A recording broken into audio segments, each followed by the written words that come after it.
BNP নেতা হাবিবুর রহমান হাবিব আসলে কার উপদেষ্টা? তিনি কি বেগম খালেদা জিয়ার উপদেষ্টা নাকি শেখ হাসিনার উপদেষ্টা?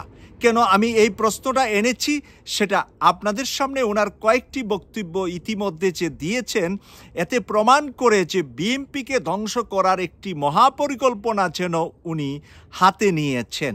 কিভাবে আমি বলছি প্রিয় দর্শক, স্পেশালি বিএনপির ভাই বোনদের জানার জন্য আমি অনুরোধ করব ভিডিওটি শেষ পর্যন্ত শোনার জন্য।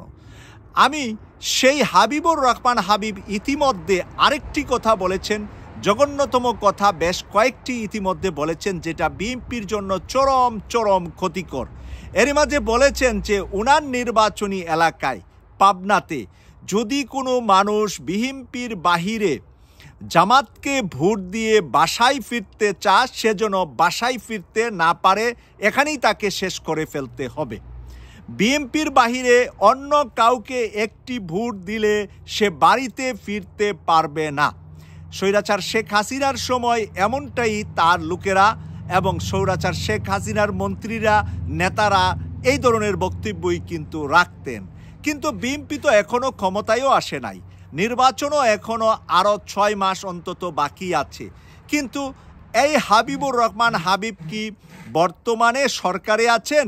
ইউনূস সরকারের কোনো উপদেষ্টা নাকি প্রশাসনের কোনো কর্মকর্তা নাকি পুলিশের কোনো ঊর্ধ্বতন কর্মকর্তা নাকি সচিবালয়ের সচিবের দায়িত্ব পালন করছেন?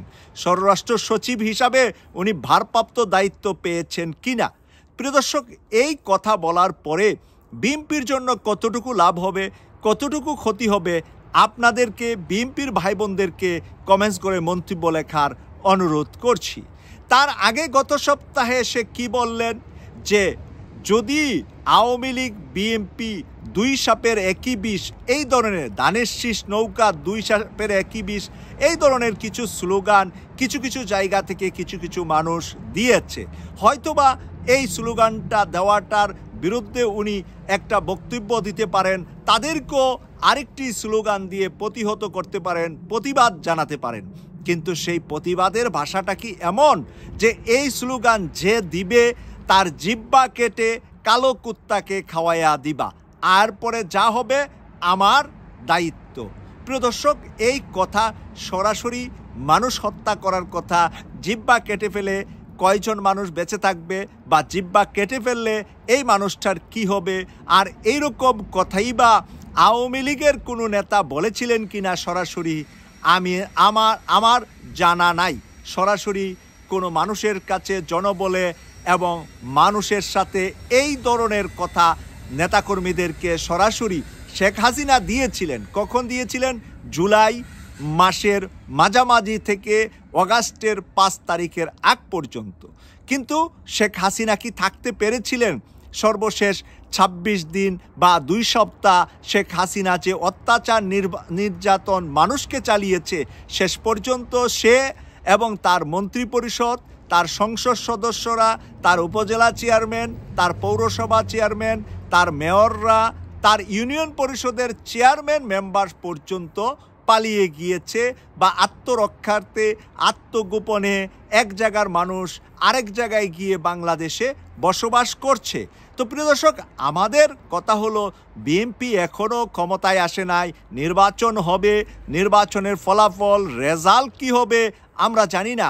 এরই মাঝে অ্যাডভোকেট ফজলুর রহমান আর এই হাবিবুর রহমান দুইজনই বেগম খালেদা জিয়ার উপদেষ্টা, আর দুইজনেরই বক্তব্যের ভিতরে এমন কথাবার্তা আসছে যে দেশের মানুষ বিএনপি থেকে বিরূপ হয়ে বিএনপি থেকে মুখ ফিরিয়ে শুনতে পাচ্ছি মানুষ নাকি জামাতের দিকে ঝুঁকে যাচ্ছে, জামাতকে ভোট দেওয়ার চিন্তা করছে। এখন আপনারা যারা বিএনপি করেন তাদের কাছে এই কথাগুলো ভালো লাগবে না, কিন্তু সত্যিকার অর্থে আপনাদের যে ক্ষতি হচ্ছে সেই বিষয়টা একটু বিবেচনা করার জন্য আপনার বিবেকের চোখ খুলে আমার কথাগুলো শোনার জন্য অনুরোধ থাকলো। অপরদিকে ব্র্যাক ইউনিভার্সিটি একটি জরিপ করেছে আগামী নির্বাচন নিয়ে।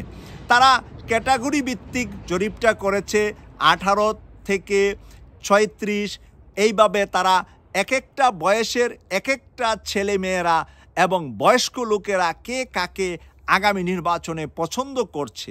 যদি আপনারা এই ব্রাকের নিউজটা দেখে থাকেন তাহলে দেখেছেন, আর যদি দেখে না থাকেন আমি সামারি হিসাবে এর রেজাল্টটা যদি বলি আপনাদের অনেকের চক্ষু কপালে উঠে যাবে যে সত্যিকার অর্থে ভাবছিলেন কি আর দেশের জনগণ যাচ্ছে কোন দিকে। 18 থেকে 25 এই বয়সের ভিতরে সবচাইতে বেশি তরুণ তরুণীরা পছন্দ করছেন আগামী সংসদে জামাতকে। কেন জামাতকে এরা পছন্দ করছেন? 18 থেকে 25 ওরা তো জামাত করে না, ওরা তো স্টুডেন্ট, ছাত্রছাত্রীদের উপরেই তারা এই জরিপটা করেছে।